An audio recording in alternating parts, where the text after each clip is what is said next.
Hello, I'm Dr. Paul Byrne, a pediatrician and neonatologist. Do you want to be an organ donor? At the License Bureau, you are asked this question.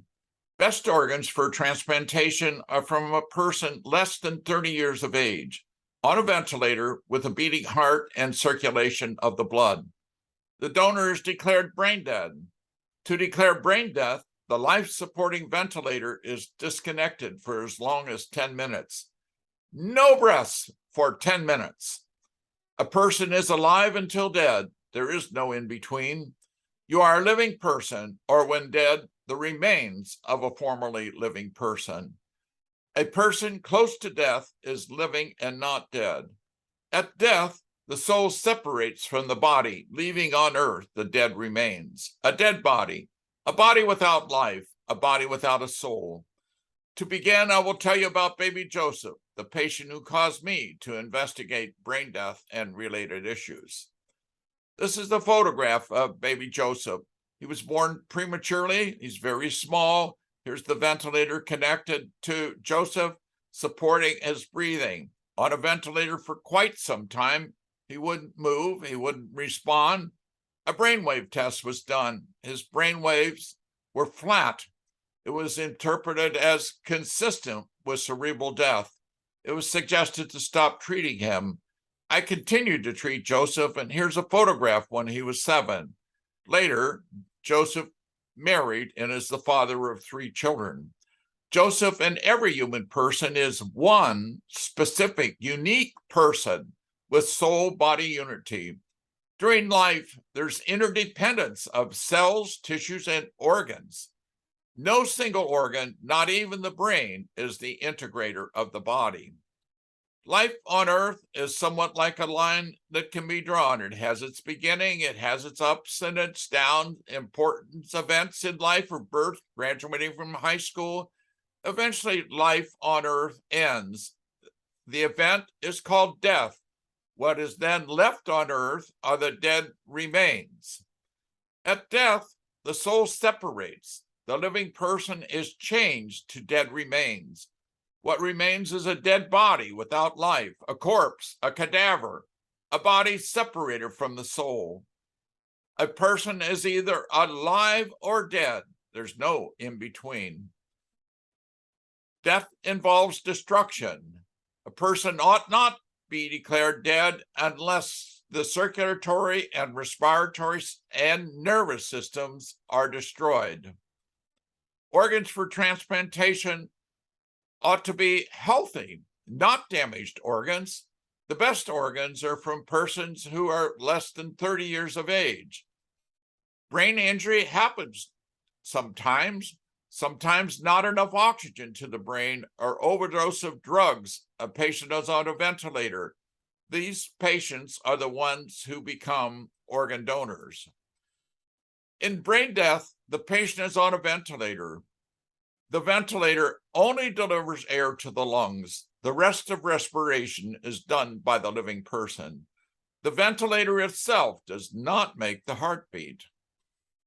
Most organs for transplantation are obtained after the patient is declared brain dead. The patient's on a ventilator with a beating heart, circulation, and respiration. Criteria for brain death are 1, no response to painful stimulus, 2, no response to some tested brainstem reflexes, and the apnea test. What is the apnea test? During the apnea test, the life-supporting ventilator is disconnected for up to 10 minutes. The patient must prove he or she can take in a breath without a ventilator or is labeled brain dead. Then it's legal to stop the beating heart, cut out the heart, and other vital organs. You must learn, say no, no, no to the apnea test. Brain death does not mean flat brain waves. It's not required to do more sophisticated testing like CAT scans or MRIs or blood flow studies, angiograms, or ultrasound. When tests are done for circulation, sometimes reported as no observation of circulation, it's important to know no observation of circulation is not evidence of no circulation. When declared brain dead, the patient has a beating heart, circulation, digests food, makes urine, maintains temperature, wounds heal, they fight infection, they get fever, heart rate and blood pressure increase when cut into to take the organs. Brain death or neurological criteria consider all these as not meaningful to being alive. None of these happen in a cadaver. Brain death is not true death. When the patient declared brain dead is continued to be treated, they can live a long time. I told you about Joseph. Joseph is married, has 3 children. TK lived almost 20 years. A 4-year-old boy who got meningitis was declared brain dead, continued to be treated. He lived almost 20 years after that. Jahai, a 13-year-old girl declared brain dead in California, transferred to New Jersey, where she continued to be treated. She lived more than 4 years. When she did die, she died of something other than what was related to her brain. Alan, a 7-year-old boy who almost drowned in Montana, he continues to live after more than 5 years. He lives at home with his mother and father and brothers and sisters. Zach Dunlap, 20-year-old young man injured on a 4-wheeler, was declared brain dead. The helicopter was landing to take his organs. A cousin did another test and got a response. The organ transplant protocol was stopped.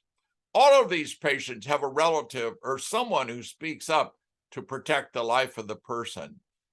You and the person who's going to speak for you have to learn no to the apnea test. What can you do to protect yourself? You can carry a card. You can get a card from us. We call it a medical opt-out card to protect and preserve your life. You can get it at lifeguardianfoundation.org, or you can make your own. What it needs to say is, I direct all medical treatments and care, including nutrition and hydration, however administered, be given to protect and preserve my life. Do not hasten death. Do not do an apnea test. Do not take any organ for transplantation or any other purpose. In conclusion, then, the soul is the life of the body. When dead, it's a body without a soul. No one ought to be declared dead unless respiratory and circulatory systems and the entire brain have been destroyed. When declared brain dead, taking of organs begins while the heart is beating with circulation and respiration. Do you really want to be an organ donor?